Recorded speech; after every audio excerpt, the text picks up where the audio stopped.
and the feedback piece is key because that's part of a leader's communication skills. And feedback is constructive feedback and that recognition that you're talking about. Um, Often I find with my clients, they're very apt at giving constructive feedback or pointing out the mistakes or what's wrong. But when things go right, they drift over that and just move on to the next problem. Well, I get that there's always problems to solve. That's one of the reasons why we're in business is to solve problems for people. But our team needs to know what they're doing right. We can't just hammer on them all day. And in fact, when we can give acknowledgement and recognition, I call that putting deposits in the relationship bank account. Welcome to Sharpen the Spear podcast, where we help manufacturing executives command the front and win the floor. I'm Richard Walsh, creator of the Sharpened Impact methodology, and I've spent decades helping leaders transform frontline teams, unlock hidden profit, and capture capacity they didn't even know they had. If you want to see where your leadership gaps are costing you and how to fix them, head over to grittolead.com and run the free Sharpened Impact Simulator today. Let's sharpen your edge and get started. And we are back on STS Sharpen the Spear podcast with another incredible guest. I've got Laura Watson in the virtual house. And Laura, no one knows Laura better than Laura. So Laura, we need the backstory. Bring us up to speed and let's tear into this conversation that I am now very excited to get into for reasons you're going to find out in a moment. Ooh, just a little teaser there for folks, right? So the backstory. Well, I'll try to keep it brief so that we can get into the juicy content. Currently, I am a business and leadership coach based out of Calgary, Canada. My background, but I'm actually a whole person coach. My background originally was in counseling. I have an MSW, but instead of my MSW being strictly about clinical work, which was my undergrad, I specialized in leadership, studying leadership in my MSW. And I was in the nonprofit sector for about 12 years. I worked the front lines doing child welfare work, crisis intervention work, family intervention, and then did some soul searching in regards to my career. And that's when I discovered leadership coaching. I discovered that leaders are very busy, often overwhelmed business people who are trying to balance business and a life and family. And they've got like all of us, they usually have some issues personal issues that they're dealing with as well. And so my husband had a business at the time. He had a business coach, and I just saw a huge opportunity for me to contribute and make a difference in the world of leadership. So what I've done over the past 20 years of coaching small business owners and CEOs is I've integrated my first life, which is the counseling, with the business and leadership coaching, so that ultimately I can help leaders be better people, be better themselves, lead themselves more effectively, and then go on to lead their teams and their organizations more effectively with less stress, so that they can create the whole life that they want, which is why they started their business in the first place, which is usually to have more time, money, and fun. So that's what I love to do with people. I love it. I love it. It's leadership is I'll put it in the hot topic category right now, right? There's a lot of this and coaching in general, right? So I've been around long enough too, 35 years in business doing all this stuff, right? So there's no coaches back in the day. You might get that real high level Fortune 100 CEO, C-suite kind of guy who's helping people or whatever that looked like, wouldn't have any idea. So for me, I was on the lower level. But as you come up now, and I've been business coaching for 10 years now myself, and to watch the rise of this in all different areas, right? So, and there's a definite need for it. I always share with people that my first 20 years in business, I didn't accept help from anybody, My Oh, you were one of my those. one of those my billionaire clients, what do they know? How can they Yeah. help me? And they wanted to help me, but I was that level of stupid. Okay. Mm, So now it's been there, like, done that. right, we all have, but eventually you get, you get hurt enough and lose everything like I did, everything else, and go, well, someone else probably can do this better than I do. So maybe I'll Right? ask them for some help. So and that's really where coaching comes in, because Hmm. even in leadership, Laura, and we can kind of get into this. I start calling, like I do a lot of with frontline leadership mastery and stuff like that, supervisors, shift leads, things like that, guys working the floor in these jobs. But I'm like, you need to be a coach. You're not a Absolutely. supervisor.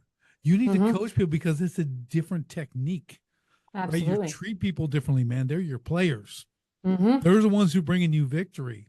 Hmm. It's not an ego trip for you telling people what to do, because all the great leaders build more leaders, right? And Exactly. Yes, that's they how we groom the create next pipelines. generation. Right. Absolutely. Right. We got to develop a pipeline for this. When I talk to Yes. companies, and I want you to dive into this as well, it's always, where do we get a supervisor? Because all they do is promote someone who's really good at what they do, put Hmm. them in leadership, and they don't even want to be there.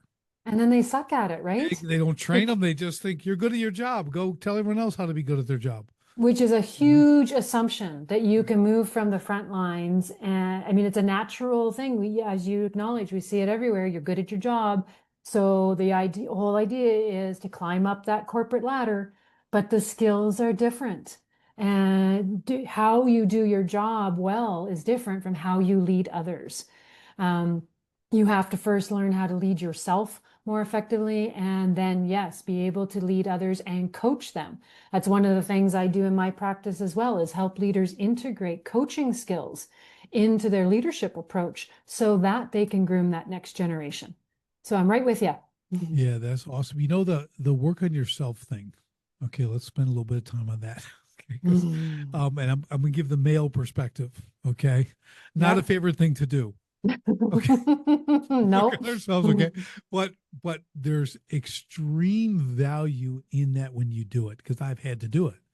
Right, Mhm. because you do hit these walls, these ceilings, whatever you want to call it. You're gonna run these things, and you just think that people are incompetent.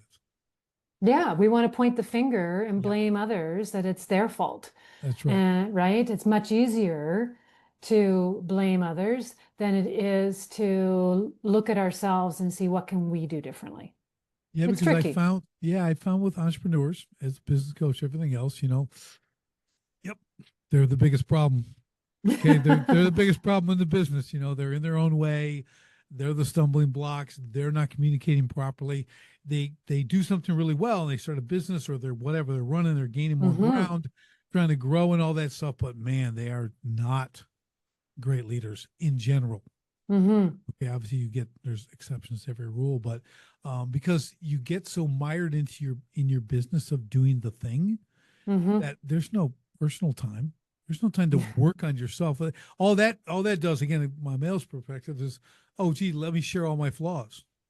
Let me Yeah. share all my weaknesses with everyone. Let's do that, okay? Because that makes me feel great. Oh, yeah, we love that. Well, and this is not limited to the male perspective, just so you Yeah, know. Us girls are challenged with that too. I am someone who is fiercely independent, which has some great strengths to it, but also some weaknesses to it, which right. is that challenge to ask for help. So, but I believe in what I've learned over the years is that we leaders have to walk their talk. Yep. Yes. And Yes. right. Yes. And Yes. so, and a business is a reflection of the leader. Hmm. They've usually developed some skills in a particular area of expertise. They're a lawyer, they're a doctor, they're an architect, they're an engineer. They've gone out and started their own company based on their expertise, and now their role is completely different. But the culture of their organization is a reflection of who they are as an individual and as a leader. And so if something's not right with the culture, or isn't going well with their team, really the first place they need to look at is with themselves. And although that can be challenging and kind of intimidating, because the first place we tend to go to is, well, that means there's something wrong with me, and I don't want to admit there's something wrong with me. Right. And it's not about anything being wrong with us. It's just realizing that we all have just a limited perspective at times, and there's always opportunities to grow and develop and become better if we can give ourselves permission to do so. And you're exactly right. Because when I look at all the entrepreneurs I've worked with, the ones that I'll say I admire the most is they are always learning. Mm-hmm. They have a humility Mm-hmm. to themselves where it's like, I didn't know that. Like I had it with a gentleman last night, same thing. Like we know each other for years, right? And like he's like, I gotta write that down. We're having this conversation. I go, well, I remember you told me this thing years ago, and I share it all the time. He's like, oh, that he's just so we got this. We're always learning when we get together, right? And Yes. it's that level of humility. Go because I want my business to succeed. And how Yes. can you know everything? He's in the manufacturing sector. How are you going to know everything? Mm-hmm. Okay, why would you even put that anticipation on yourself? Right, Mm-hmm. We can't do everything. And if right, we're thinking we can, then we're limiting the possibilities of our business. There's only so many hours in a day. There's only so much we can do. We only have so much expertise. And if you look at the successful leaders out there, they actually hire people who are smarter than them. So yes, that, right, so that those people and individuals can take their business to the next level. So the leader needs to lead that, but doesn't have to do it. right. And there's a difference. Yeah, big takeaway right there. It's really you have to come to grips with that because Mm-hmm. selecting leaders, that's a whole nother challenge in itself. Getting the right people to come in, Mm-hmm. especially if you are actually developing a culture in your company. Now you're going Mm-hmm. to bring in outside leadership, if you will, right? You're going to choose someone who maybe has experience and let's talk about that a little bit because I always, people give you a resume, which I've nicknamed the sheet of lies. Oh, Okay. So you get yes. that, it's all good. And then they get going and go, wait a minute, who is this? This is not the person that you gave me on the paper. Okay. Right. Where There's did some you come alignment from? missing. Yeah. So something's wrong here. So I want to talk about that because that selection process is very, very difficult from Mm-hmm. a high level. And you're working down to your, intermediate, your mid level, down to guys on the floor, stuff like that. So like when you're working with these guys, these high end leaders and stuff, what's that process look like for you as you're instilling this or helping them coach them through this, getting the right people? Well, there's a couple of conversations that I have with people in that regard, and one of them is to first of all have clarity about what they're looking for and what they need, because I find that often clarity is lacking. So we have to get clear about what defines that ideal individual first. And then we talk about, and the recommendation I make is that hire for attitude, train for skill, Yep. right? Because skills can be learned. Yep. And if we were, especially if we're bringing someone in on the front lines, those skills can be learned. Attitude cannot be taught. Attitude is related to mindset. And so, with a small business owner or a manager or leader in an organization can know be clear of the culture that they are creating, then they can hire for fit Right. the fit of attitude of someone that's going to fit the culture that this leader envisions for their organization. And then if the individual is missing some skills, train for the skills that can be achieved. But the culture fit and the attitude fit, that's much harder to find. So that's what we work on. And when I can get my clients hiring in alignment with that approach, it's much more successful. Their Right. turnaround rates go way down, Right. and they're able to build the kind of company that they want. Yeah, I love it. Yeah, we call it calling character competency in Mm, that order. Are they really yep. called to do this? Like they love it. They kind of like that. The Hmm. character is the attitude, right? It's that thing. Can't change that. Yep. Unless you're like seven. I might be able to work on you, okay, but you're not working for me at seven. But the competency, like you said, that's third for a reason. We can always skill them up.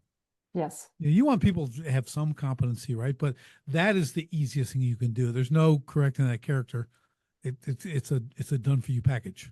It comes with Absolutely. what it is. Does it fit? I think your point's right on point. They've got to be able to fit in what you've created, Hmm. if you've created the culture.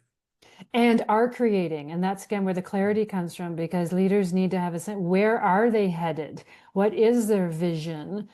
Because leadership also is about enrolling people in that. It's about having an idea and a vision of where you want to go, and then bringing people, sharing that vision and getting people enrolled. It's like, ooh, that's really cool. I want to go there too, and I want to help you get there. Right. That's, kind of the essence of leadership. Yeah, we do a thing called strategic vision and we write it out. But what we try to do, just to your point there, everyone who's working on the team inside the company, how are they the hero in their part of the journey? Right. Love So that. they have Yep. to, you really like, without you, nothing happens to every single person on the team. Right. Like if you can show them that, we have a way to demonstrate that in their position and everything else, like there's power there because it's purpose, right? So there's Mm-hmm. three things that people want. We talk about what we wanted, calling character competency. We also we go, oh, let me get it right here. What I drew a blank. I need a marker. I hate when that happens. No, they want to work for purpose. They want to work for recognition, quality feedback, and they Mm-hmm. want quality pay. And I put them in that Mm-hmm. order. Mm. Okay, because if they don't have the purpose, if they don't know they're the hero in that journey, how they fit, why do they matter in this place? They can't just put A into B all day. Yes. So it goes out, right? So purpose begins, and then from there, the recognition and the feedback. Like, am I doing this right or wrong? Like, you could tell me Mm-hmm. if I'm doing it wrong. Can you correct me? Because that'd be cool, Mm-hmm. And then, but the recognition is, and there's all different levels of that we can get into as well. But it's really recognizing on the daily, on the week, whatever it looks like, how are you doing that for them? And quality pay. Everyone wants to make good money, Yeah. but and you've probably seen this too. It's not the reason they leave. It's the reason they give why they're leaving. They Mm-hmm. don't leave a company because they're not making good money for the most part. It's No, because they leave a company because of poor leadership. exactly the Yeah. culture's terrible, and that's part of leadership and everything else. So Mm-hmm. people always think, see, they just want more money. Well, if that was the case, everyone would sell you out for 50 cents an hour, head down the Mm-hmm. road, Yeah. right? But that's not the case. So I think those are great things when that's brought to mind Mm-hmm. when you're working with leaders and stuff. Like they go, oh, Abs- I kind of Yeah. didn't think of that, you Well, know? and the feedback piece is key, because that's part of a leader's communication skills. And feedback is constructive feedback and that recognition that you're Mm-hmm. talking about. Um, Often I find with my clients, they're very apt at giving constructive feedback or pointing out the mistakes or what's Yeah. wrong. But when things go right, they drift over that and just move on to the next problem. Well, I get that there's always problems to solve. That's what one of the reasons why we're in business, is to solve problems for people. But our team needs to know what they're doing right. Um, we can't just hammer on them all day. And in fact, when we can give acknowledgement and recognition, I call that putting deposits in the relationship bank account. Nice. Yeah. Right? We build that bank account with our team so that when it comes time to give constructive feedback, the relationship is strong enough to be able to have that conversation. Mhm. People aren't always on edge when it comes to feedback time, because they've received so much positive feedback along the way that constructive feedback can land easier. And in Yeah. fact, the research tells us that in a work environment, the ratio of positive feedback to constructive feedback should actually be something like 7 to 1. Yeah. It's huge Yep. how important that is. And I find that's a piece that leaders often gloss over because they're just running off to the next emergency. And they Yes. really need to take time to build their relationship with their team members with constructive and positive feedback along the way. Yeah. I will raise my hand as guilty as charged. Okay. When people are doing a good job, I go, well, that's why I hired you, Yes, is to it's do a good yes. job. Okay. So bravo. I got things to do. I was very much like that. Here's what I always tell people. I go, you know how I got around that? I hired people just like me. Okay, so they didn't need that feedback. But that's very limiting. But I'm just saying, looking back, I go, that's what I did. I hired people like me. So Yeah. we all were happy working really hard and building great things, and no one needed to pat us on the back.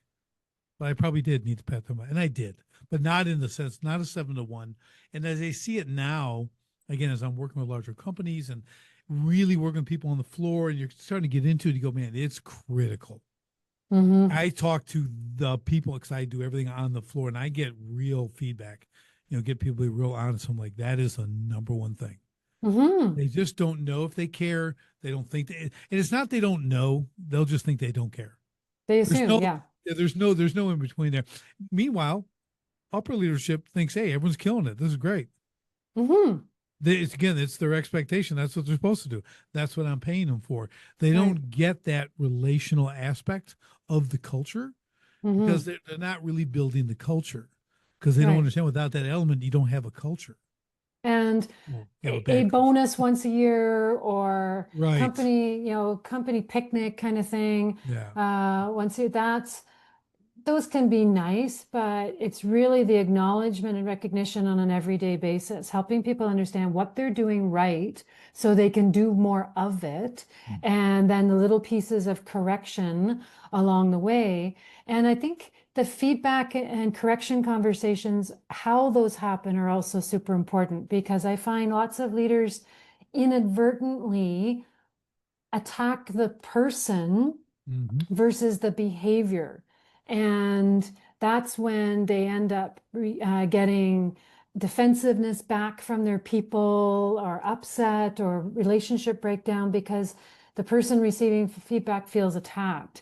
And I think leaders can do themselves well by learning how to deliver the constructive feedback in a way that addresses the behavior and the impact of the behavior, not the person, because that allows the person's ego to stay intact while correcting the behavior. So, how we deliver feedback is also very important.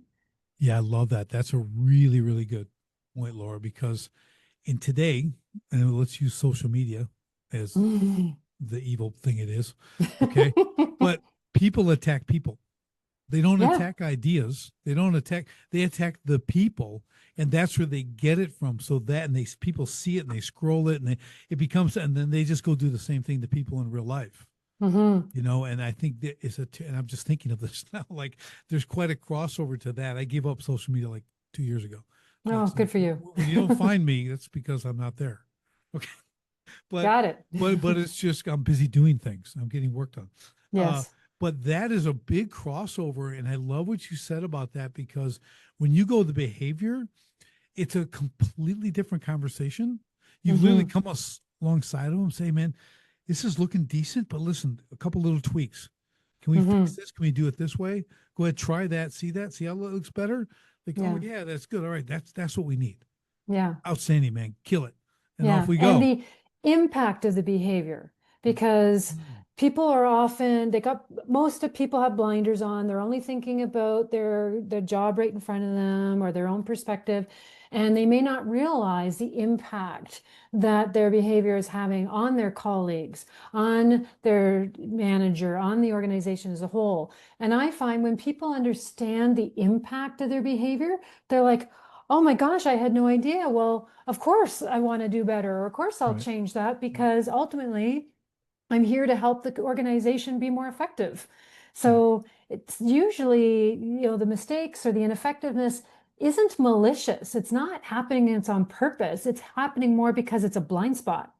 So if Right. we can give people the benefit of the doubt, assume it's a blind spot for them, and then bring light to that, and but whatever the issue is and the impact of it, I find people are way more willing to correct their behavior. Yeah, that's really good. There's kind of a second part to that too that I found very lacking in a lot of company structures, and that's standards. Mm, Okay, so they don't really have defined standards. So when you talk about correcting behavior, if there's no standard, what are they judging against? Right, that's the yep. problem. If everything's subjective, you have anarchy. Yes. Okay, total anarchy. It's like we have to have standards because what I teach too is like, well, let's first come back to what's the standard, Yes. and we you define the standard. Okay, are we there? If Hmm. we are, great. Now, okay, now we can go to the behavior aspect too, right? So, Yes. what's off here? So it gives you a great anchor that can be company wide, Hmm. right? So it's like here's the standard. we're all looking to perform at that level, and then you're going to have these little tweaks inside, like you said, the Hmm. behavior thing. And I love the approach on the behavior aspect, other than the person, of course, but really looking at that, because everyone's just, they're human beings. They're all going to do something different. They're all coming from different life experiences. They've all been treated this way or that way or whatever. And you're that lovely leader that gets to deal with all that. Okay. Now, Exactly. now add multiple generations, Yeah. alphas, Z's, millennials, X, boomers. You got five right now working together. Yep. Okay. Enjoy that conversation. Okay. Well, yeah, they're all coming into the workplace from different backgrounds based on their ages. They're all coming into the workplace with different backgrounds based on their experiences of their previous leaders Mm-hmm. and even their experiences of leadership in general, which could go all the way back to their parenting. Right. So leaders have to remember that their employees, their people are coming into the organization. I equivalent to a backpack. They're all wearing a backpack full of past experiences, positive, negative issues, what have you. And the leader has to understand that there may be some unpacking of the backpack to do Right. for themselves first, and Right. then with their people. Yeah, I think that's really good. It's really, how are you when you're on these floors, you're working with these leaders, like, is that a hard sell? That alone, the backpack philosophy, the kind of the analogy rather, like, is that a hard sell for them to, like, or do they, because again, I can compare the old me, but yeah, well, just tell them to get over it. Okay, we got work to do. That's my counseling. Okay, that was my counseling. My Yep. empathy scale is pretty low, so how are you overcoming that kind of stuff? Is that just one at a time, or starting at the top, working down, going in the middle, and going both directions? What are you doing? Well, for me personally, it's starting at the top and working down. And when I find that when I'm having that conversation with my leaders, if they're a little resistant to it, oh, they should just get over it, then I'll usually switch the conversation into, because I know them well enough by now to know that they've probably got an issue or two lying Right. under the surface. Yeah. And so I'll make the conversation relatable to themselves, and I'll explore with them a particular issue that they've been wrestling with, and ask them questions regarding, how well have they just dealt with it? Mhm. And then they usually slow down a little bit. It's like, oh yeah, maybe it's dealt with, but they can at least reconnect to how challenging it was. It wasn't just something they just got over. And we explore it and how it became, how whatever that issue was actually a roadblock or a blind spot. And that if it was a roadblock, they couldn't get over it or move through it until they actually had awareness of it. Mm. So we may be carrying the backpack, but sometimes we don't even know what's in the backpack. Right. And so we have to look inside and become aware of what's going on. Because once we have awareness, then it's no longer a blind spot. Then we can actually look at it and decide how we want to deal with it. Right. I love it. I love it. So, with that, I always think about hiring leaders. Okay. So we just did that. I got my issues and I got to do my thing. But listen, I'm not really to take on all these people's issues. So how do I get some? So we're going to hire. So I need that counselor. But here's my little caveat. A lot of people are way too on one side, meaning that everyone's their friend, and they have all this, this, oh, lack of a better term, a motherly kind of attitude towards everyone. They Mm. tend, some will enable, some will do this. They see all the good, none of the bad, that kind of thing. Because I've seen that.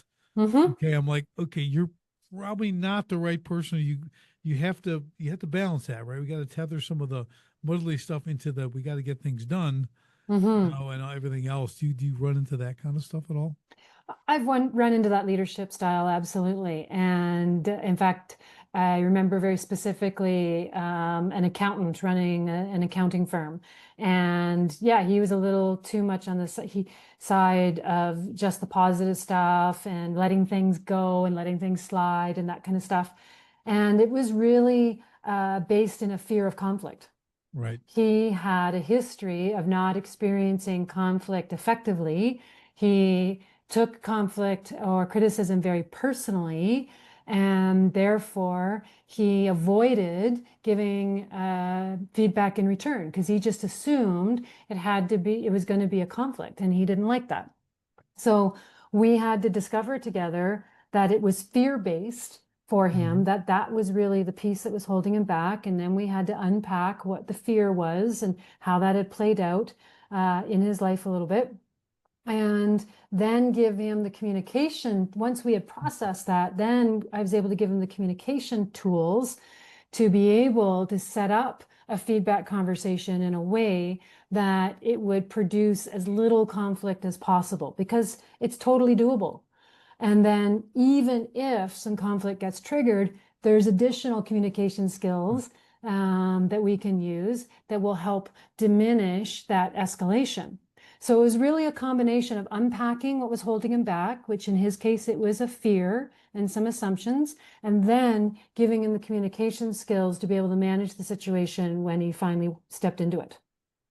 Yeah, and that is working on yourself, Absolutely. right? So that was just if someone needed an example.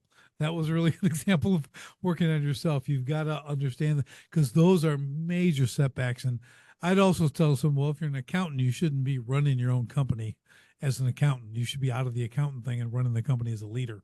You know, a lot. Well, I know, that's another no, conversation. yeah, another whole topic, and but it really is. It's part of that too, though, right? That personal recognition of your strengths and weaknesses as a Mhm. leader. Where should I be in this? You know, Yes. like it's a hard choice. Sometimes we assume we should be at the top, and that's where we're going to stay. You know, Hmm. a lot of my clients will build and will begin to really grow, put in systems, processes, get this stuff going. Now they're going from CEO. We're gonna. Well, are you ready to move the founder? What does the founder do? Nothing. Next to nothing. Like you're going to hire a CEO to replace you. And like, oh, I don't know about. Well, okay, so you're not ready. Well, we're going to talk about that because eventually we want to replace you with that Hmm. person, and then you'll be on the board and you'll give all the recommendations. You still own the company. All that stuff's good, but we're going to move you out of that role. Get someone who's hopefully going to be better, right? Well, and that can be a tricky conversation too, because Yeah. so many owners, especially their identity Mm, is tied to their leadership and their company. yeah. So, yeah, they're like, I can't let go of this. Then what will I do? Who will I be? Yep. So, yeah, so that's a whole other conversation Yeah. of related to identity. I had that in the 0809, lost everything. Business Mm. collapse, lost my home, 6 little kids, wife, everything else. Wow. Like, I'm like, I've been doing it for 20 years. I'm the best in the world at what I do. I'm like, who am I going to be? Yeah, You know, and that was a big epiphany for me, waking up going, this, I'll never, no, I'm never going to be owned again by my business. It's right. only going to serve me. I mean, I literally have video burning all my uniforms, my polos, brand new. I was like, never again, never. And I haven't built a water feature or done a sculpture in 16 years, just for that because of that draw is so intense to Hmm. become who you are. And I get it. I totally get that with owners. You know, that identity aspect is, again, there's another thing to work on yourself personally. Hmm. Like if you can Yeah, remove yourself from that, it's a huge advantage for your company. yeah, absolutely. Yeah, it's fun. Obviously my title is coach, but I have lots of people introduce me, lots of my clients introduce me to others as their business psychologist. Right, right. Well, there you go. Yeah, Right? it's well Because because there's that's what inner, it is. Yeah. well, there's inner work to do. Yeah. Absolutely. And if we could do that inner work and have more awareness of ourselves, who we are, how we tick, what's most important to us related to our values, our vision, then then we've got way more insight to bring to the table in our leadership of others. So I'm 100% with you on that. I know I mentioned this a little bit earlier, but really, is that a hard sell for you? And here's why I ask this because, man, it's hard to walk into the top man's office and tell him you're broken. Okay. Like I don't, it doesn't get received really well, So I have a little technique. I do a little bit different. Like I said, I do a lot of stuff on the front line with the floor guys. I go in and fix that, you know. Mm, I know where I'm going to end up, and that's going to be yes, upstairs, right? I'm going to end yes, up there, but if I'm going to build a little trust and confidence in what I do. I do makes that, sense. and then bring them in and go, you know what else would be good? And then we start talking like what you do, right? So like, but I found like, okay, yeah, most guys, most people I deal with, it's a hard sell from the get go. So my question is, are they coming to you with this desire to fix that? Or is it kind of a give and take? Or are you pointing this out? Like, it seems like it can be kind of dicey, in the initial interaction. Yeah, I find for the people who find me or referred to me, often they already know that something's off. Right. Something's a little broken. I never tell a person that they themselves are broken, Oh, but that's the fun part. but I mean, if I can get somebody at the get-go earlier in their career Oh, and at a cleaner slate, if you will, and mhm. build them and their leadership forward, then that would be awesome. And I find that, like yourself, people have been, in their organization or their business for a number of years and refusing help, Right. and all of a sudden they start to open their mind to getting some help, and they've opened their mind because something's not working.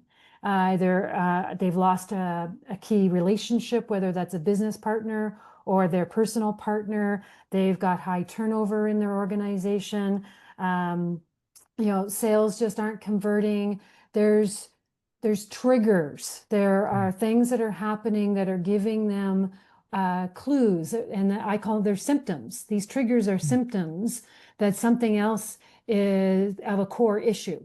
And then usually that core issue is who they're being as a leader. Right. So that's how I approach the conversation is people come to me with their problems, wanting the problem fixed. And what I help them understand is that the problems are really symptoms of something that's core, and the core is them. So Nice. that's where we Yeah. have to start our work. Yeah, I like that. I like that a lot. Good. I'm going to use that Feel free. to ease the them wanting to punch me in the face. Okay. But it really it's really fascinating as we go down this road, from a leadership thing. And I've talked to a lot of, I'll air quote leadership experts, right? And some are legit, some are okay. It's like anything, right? What do they call the doctor who graduates last in his class? Doctor. Doctor. Right. So it's no, we you got good and got bad. You got great chiropractors, you got bad chiropractors, you got the whole thing. Yeah. Leadership coaching is going to be the same thing. So, Yep. so that's why I love interviewing and getting this stuff out so people can hear and make like, is this sound right? Does it sound familiar? I've heard four other people say this, so it's consistent. So it's a really good process to take yourself through if you're thinking of getting into this, right? Hmm. So that being said, I want to move into what we all really want to talk about, and that's Okay. going to be our psychedelic adventure. Ooh. Okay, so let's now everyone's going, oh my gosh, it's time to hang up. It's time to turn this thing off. No, we're going to talk about this as it applies to leadership. And Laura's an expert at this, and I'm really excited because I'm into this as well, but I want to hear her side. So let's kind of dive into this. Give us the intro, bring us into this aspect, and we're going to spend some time talking about some really cool stuff. This is a fascinating topic. As you acknowledge, psychedelics are really in a renaissance. They're in what some people are calling the third wave. And because psychedelics, were being researched and studied and used up until the 60s, the mid 60s. And then they got classified as a Schedule One substance, and everything got shut down. The research, everything. And there's always been a little undercurrent going on that's kept things, a little flicker that's kept things alive. But that flicker is turning into a flame. And really started in the early 2000s. The research studies are happening again, and people are discovering that these are powerful tools. Um, they're not magic pills or magic bullets, even though they're called magic mushrooms. So they're not magic in that way, but they are powerful tools because our conversation here today has been about acknowledging that we can be more effective leaders when we have greater self-awareness. And that's what these tools open up for us, is greater self-awareness. They can, in a number of ways, they can help people resolve old traumas, whether those traumas are big T traumas like PTSD or smaller traumas of being bullied in high school, for example. These tools are helping people deal with depression and anxiety without needing medication afterwards. They're helping people cure, not just deal with, but cure OCD, for Mhm. example. So that's what I love about this arena and this conversation is we have for decades, we've had medicines that help us, like pharmaceutical medicines that help us cope. I have depression, I have anxiety, it's holding me back professionally. So we go to the doctor, we get a medication that kind of numbs us and keeps us kind of even keeled. But we never really get to feel who we really are. We're just in this numb state. And these medicines reconnect us to who we really are. They open up our vision and insights into new possibilities that we may not have considered before. And in addition to helping us see new possibilities, they give us a greater sense of empowerment or what's called agency to actually live into those possibilities. So they're also powerful tools, not only for mental health and mental wellness and for improving performance. They're also great tools for gaining insight and sense of agency and empowerment to take our lives and our businesses to entirely new level. They're really door openers that we then have, like I said, not a magic pill. You're not going to solve everything, but they open a door of possibility that then with coaching and integration afterwards, we can put those insights into practice and bring them into our everyday lives. Yeah, that's awesome. I think it goes back to what we were talking about earlier, symptoms. So when Mm-hmm. you talk about the pharmaceutical aspect and all that, whether it's antidepressants and all of that is only symptom treating. Absolutely. That's why you're never cured, Mm-hmm. okay, for one, and you're never fulfilled. Yes. It's and like you said, you're just kind of in a trance. You're coping. Yeah, it's just it and what I've seen, especially like veterans, stuff like that, like a Mm-hmm. TBI, traumatic brain injury, things that these psychedelics, these things can literally heal brain tissue. Absolutely, I mean, because they it's rewire the brain. right. It's like show me a pharmaceutical doing that. Yeah. Okay, it's not like it's the Mm-hmm. power of this, what it's done for people's lives. I know we're talking a lot Mm-hmm. about leadership, but that's it too, right? If I'm a Mm-hmm. father, a husband and a father, I need to lead my family. Absolutely. Okay, like, and how if I'm struggling because of whatever another outside force or something I went through or whatever, even a again explosions. I got traumatic brain injury from that or accidents and things like that. Like, there's actually a cure for That's what these I, things. yes, and that's what I love about this work. Like you said, our brain is plastic. We used to think that it was hardwired and once you got to a certain age, that was it, but it's not the case.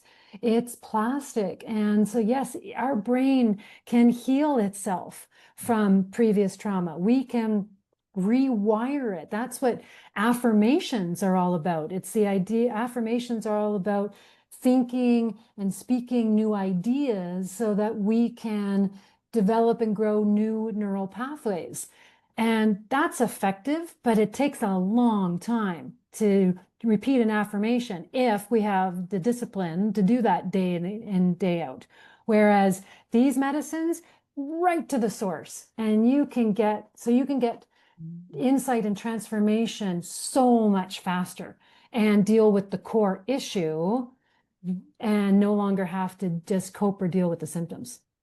Yeah, it's really absolutely fascinating. I've been kind of going down this road for a couple of years now, And I've seen the marked improvement in myself, just from daily use and things like that. It's really, and I always give it to the next person. I'm like, here, you got to try this, do this, welcome it to it, and stuff like that. Now I've got a long ways to go. I haven't done a lot. Obviously Mhm. you're expert in this, but I'm really looking forward to that.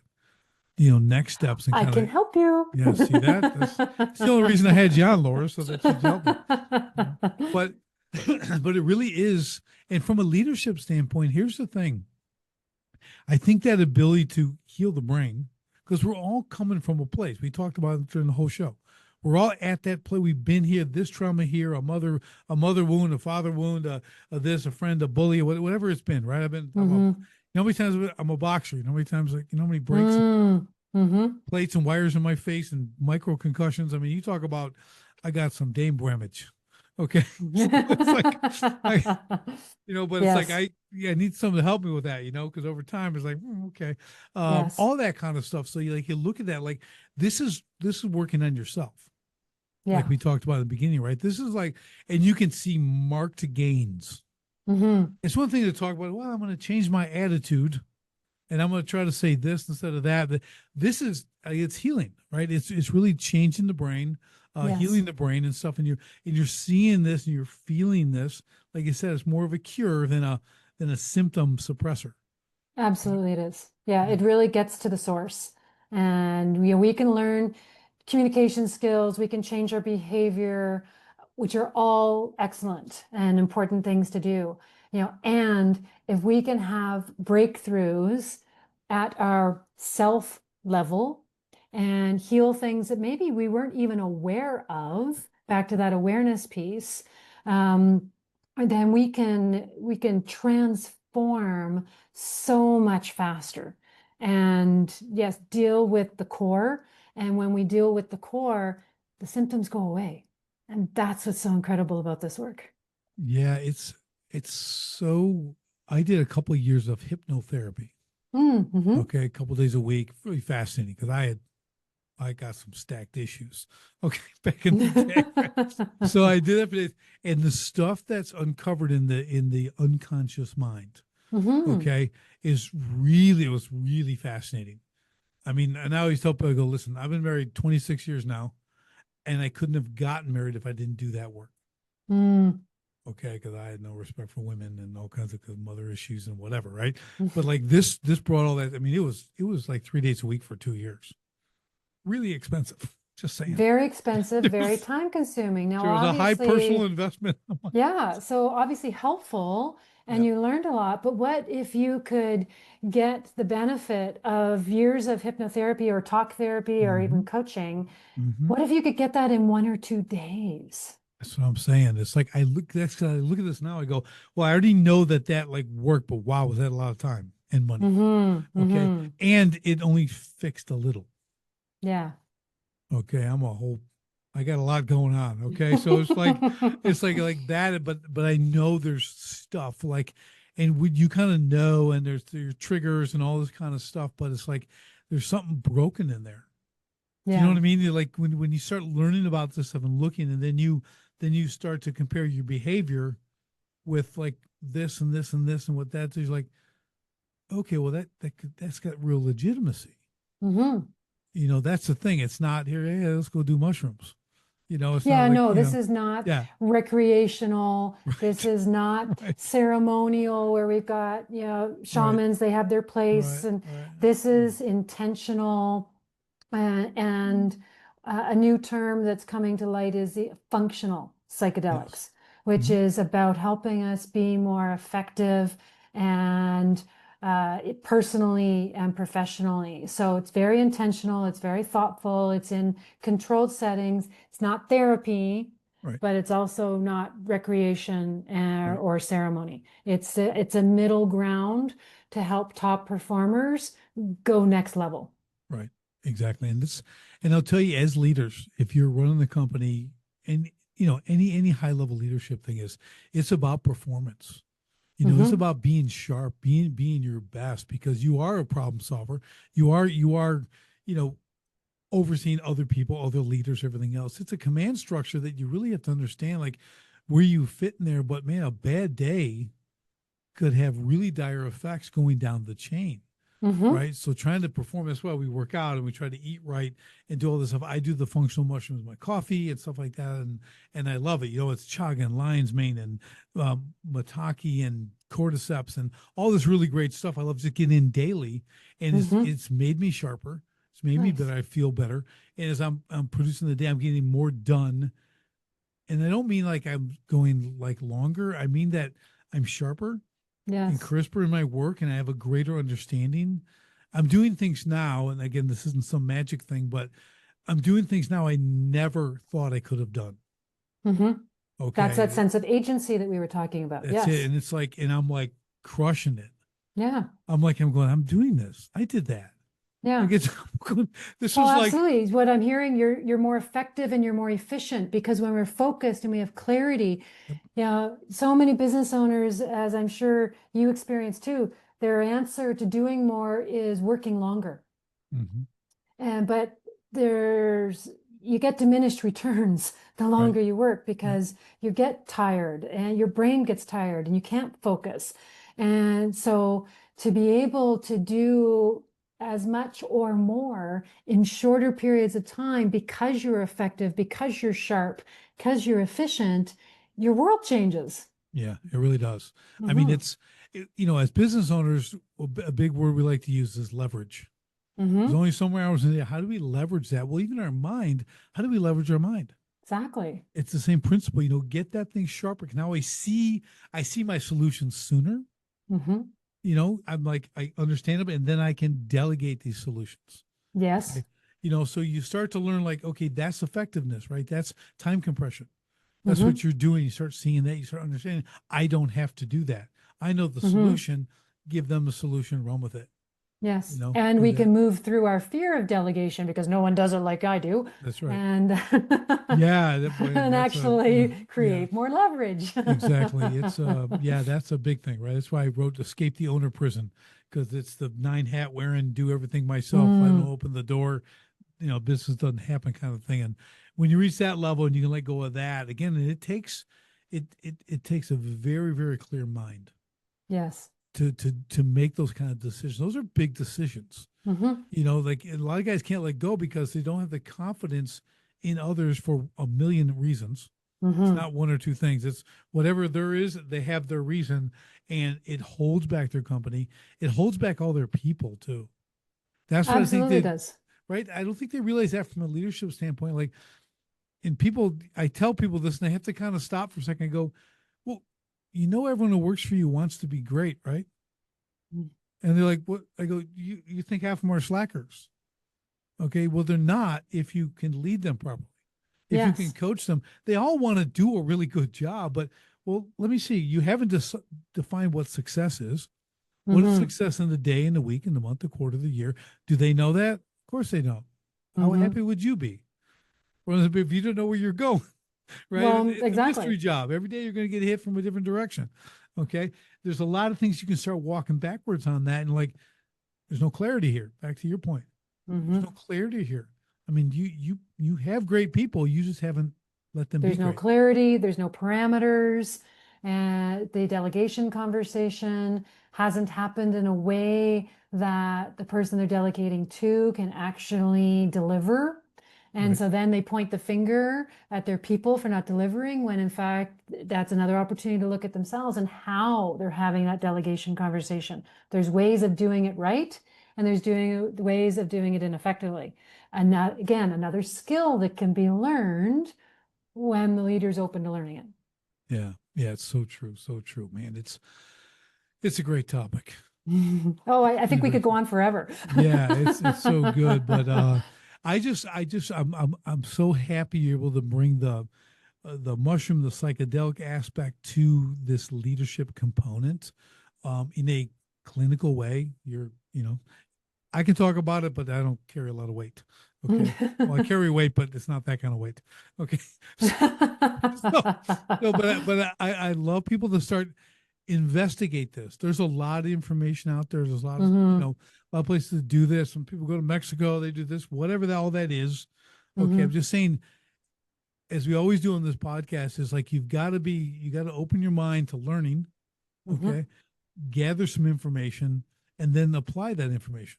Absolutely. In what way you think is reasonable. And I think a quality leader has that openness to do that. It's the Yes. closed leadership, the closed leaders. Again, they don't want to delegate other leaders. They don't want to mentor them. They don't want to do that. That they're not leaders. No, Okay, those are the leaders that keep themselves stuck. that's right. That's right. And Yes. everything around them is stuck as well. Yes. So it's not a good thing. So, with all that being said, how do people follow, get in touch with whatever that might be? Yeah, well, a great place to do that is on my website, venturecoaching.ca. If they're curious about the psychedelic information, there's an ebook, a free ebook on my website. That's a whole list of resources that they could go take a look at, books, YouTube videos. There's a fabulous series on Netflix right now called How to Change Your Mind. So they can learn more about that.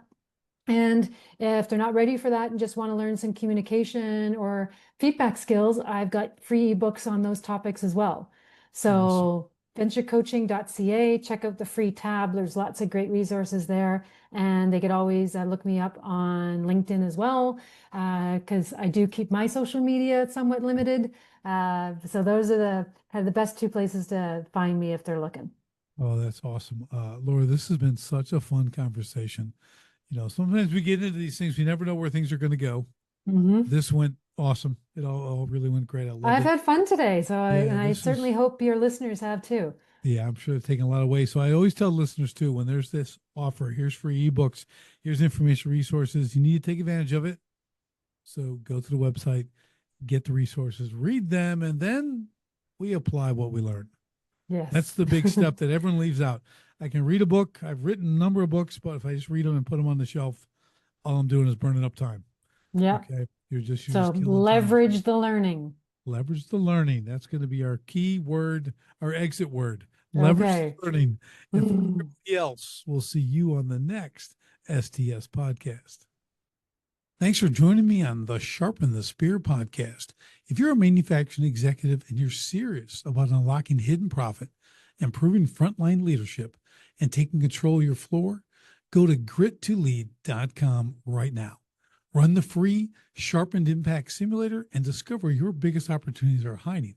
Don't leave millions on the table. Sharpen your spear, lead from the front, and win the floor. Until next time, stay sharp.